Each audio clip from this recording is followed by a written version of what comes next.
summing up what I've just said, and before we go on to these other contract negotiations, summing it up,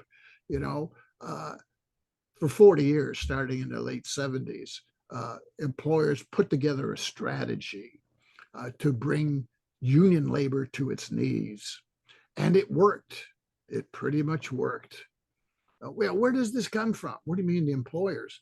Well, you remember I mentioned there was this construction industry business council that went after the construction unions. Well, by the mid-late 70s, the big companies got together and expanded that to what was called this new organization called the Business Council. 100 of the CEOs, 100 CEOs of the largest companies in America formed the Business Council, just the CEOs, right? And they developed position papers, and they developed a strategy that they pushed on Jimmy Carter, who implemented part of it. But their whole strategy for taming the unions and other reasons was implemented by Ronald Reagan. The Business Council proposed all this offshoring and all these 401ks and all the part-time temp and all the tax cuts and all the free trade deals. This comes out of the Business Council that formed a parallel organization called the Business Roundtable. And the Business Roundtable is a lobbying extension of the Business Council. This is big capitalists in this country, right? They came together in the 70s and they decided what they're going to do long term to break the power of the unions that I talked about, right? And we've been living under that ever since, right? This is class conflict, right? Or as Warren Buffett, this big capitalist investor in Nebraska, said, "Oh, this is a class war, and you know what? My side's winning." Mm-hmm. This is what he said during George Bush. It was obvious even then, and it's true. When workers talk about class war, we got to get tough and militant. They say, "Oh, you can't do that. Class war. That's not allowed. Taboo." Right. Well, the capitalists themselves say, "Well, we believe in it." Right. Yeah, right. And by the way, we're winning. Once in a while it slips through the media what they're really thinking and planning. Right. So we've been living under this class war, intensified class war, which is very lopsided on behalf of corporations and their politician friends that they put in office. Because under the 2010 Supreme Court decision, Citizens United, spending money on campaign contributions is free speech, and corporations are people. Yeah, that's what our great Supreme Court has decided, actually quite some time ago. Corporations are people and have all the rights of people. The problem with corporations being people is that, they are immortal. Not like the rest of us, they can just keep going and going. But there's free speech. In other words, you can't interfere. People have right of free speech, right? First Amendment of the Constitution, right? Well, their form of free speech is spending money on politicians. You can't interfere with that, right? And we got the kind of government we got as a result, big time, of that money. Open up the spigot, and let the rich buy the politicians as never before. They had to do it, very cleverly before, and the door wasn't totally open, but now it's totally open, right? But over the 40 years since Ronald Reagan, and this is a process, right? This is not just Ronald Reagan.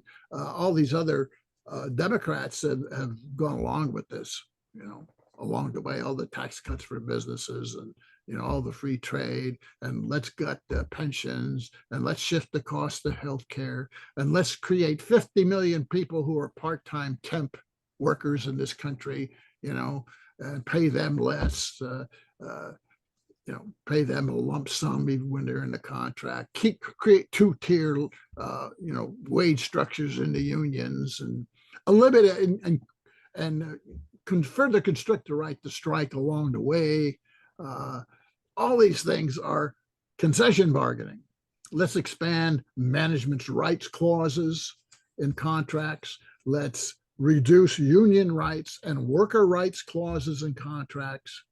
If you look at the contracts, you can see the various clauses. All contracts have certain clauses in them. You know, there's union rights, there's management rights, there's worker rights, union representatives' rights. And there's been a shift, not just in wages and benefit costs and job security, but there's a shift in these rights, which are very important along the way, including the right to strike, you know. And one way you see weakness in the contract is when the penalties for management not abiding by the contract, penalties that exist in the contract, are eliminated as well. And we see them penalties on violations of the contract, penalties, cost penalties, you know. You got to pay money if you violate seniority or promotions or whatever, right? Or layoff processes. All that gets eliminated as well. So concession bargaining has certain red lights and indicators, you know, eliminate cost of living clauses, right? Shift the cost of benefits or eliminate benefits. And Democrats have been just as responsible for this. For example, in the 1990s, under Bill Clinton passed a rule that allowed companies, employers, to move money out of the pension fund so that the company can pay its share of rising healthcare insurance costs. They could take money out of the pension fund because it was ruled the pension fund is not the workers. The company owns the pension fund, you see? So they can do whatever they want. They get rid of the pension if they want. And a lot of them have done it. Big companies, union and non-union, they got rid of the defined benefit pension plans by dumping them on this government agency called the Pension Benefit Guaranty Corporation, PBGC. They dump it. You know, and then they go to 401ks, right? They dump it. And the PBGC reduces the amount of pension you would have gotten to about 55% of what you would have gotten if the company didn't dump their defined benefit plan, right? The airlines and banks and all these, you know, under George Bush, this was a big thing. They dumped the IBM, they all dumped their pension plans, right? They all went to 401ks. This is all part of concession bargaining. You can see this in the contracts. You know, the cost shift, the penalties disappear, more part-time rights, workers and lump sums, and two-tier and lump sum are big indicators of concession bargaining in contracts. Two-tier and lump sum. Let's keep, two citizens, two kind of work citizens classes in the companies in negotiations. The disappearing of union rights and the expansion of management's rights. These are all indicators, right? Job security. The company can move anything whenever it wants, right, to whatever, and the unions can't do anything about it. You can't even negotiate, severance for your members. These are all concession bargains, and this has been the rule. Steady concessions made from 79 up until recently. Right? If you look at these big negotiations and partially strikes and threat of strikes here in the past year, you see some of this has been stopped in its track. This is what's significant about the past year. In some of these big public visible negotiations, concession bargaining has even been reversed. You can see it in the Teamsters contract in particular, to some extent in the auto contract. Unfortunately, you don't see it in the railway workers contract. The railway workers contract was this time last year. The railroad workers threatened to go on strike.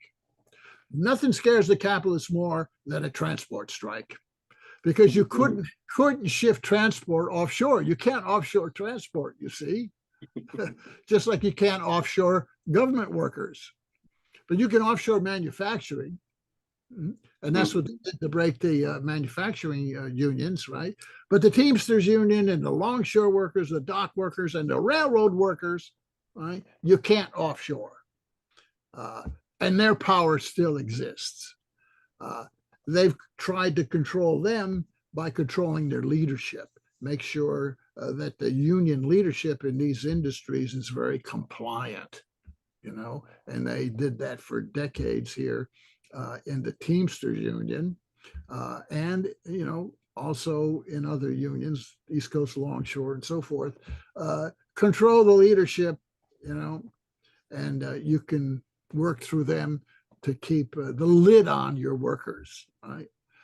And that's the best they could do. There's some other things that they could do that they did, but that's the best they could do. But that has changed, the Teamsters changed their leadership here finally, when it gets bad enough, the workers, step in and, say we need leaders who, who will look at our interests more than the interests of the companies or the interests of the Democratic Party.